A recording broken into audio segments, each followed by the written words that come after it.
When I first bought my lakeside property, I thought the worst I'd have to deal with was a few nosy neighbors.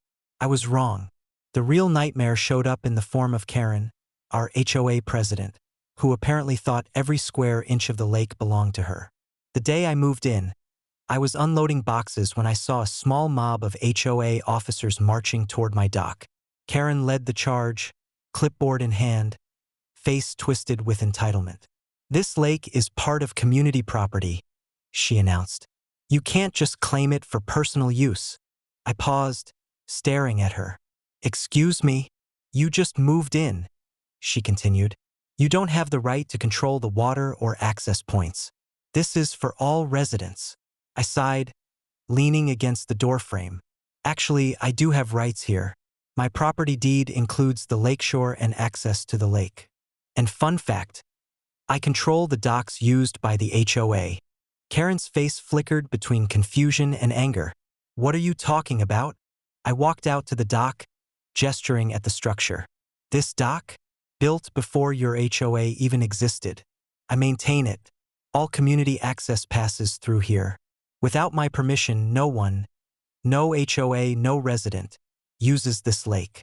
Her smug grin faltered. "That can't be." I raised a hand. "Oh, it can. And it is. You've just been storming onto my property trying to claim what's mine." Karen's minions shifted nervously, clearly realizing they were on the wrong side of the law. One muttered, "Maybe we should back off." I smiled. "Backing off is a good idea. Step away from the docks.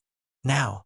She tried to argue, waving her clipboard like it could rewrite deeds and property law. But the police were already on standby. Neighbors had called when they saw the HOA marching in like an invading army. When the officer arrived, Karen sputtered, "Officer, they're taking my lake rights. He refuses to comply with HOA regulations." The officer raised an eyebrow. "Ma'am, does your HOA own the lake?" Karen stammered. "Well, no, but..." I handed over my deeds and documentation of dock ownership. The officer read through them, then looked at Karen. "You've trespassed on private property and attempted to assert control over land and water that doesn't belong to you. You need to leave immediately." Her face turned red as she realized she'd been publicly humiliated. "But I'm enforcing community rules."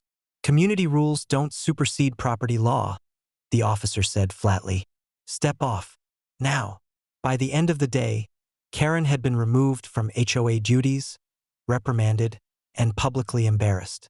My docks remained secure, my lake untouched, and my neighbors were relieved to see justice done. Now, whenever I walk along the shoreline, I can't help but smile at the memory of Karen charging like she owned the place, only to learn that the lake, the docks, and the water rights all flowed through my control. Lesson learned: HOA entitlement has limits. Step onto private property thinking you can claim what isn't yours, and you'll get a very wet and very public reality check.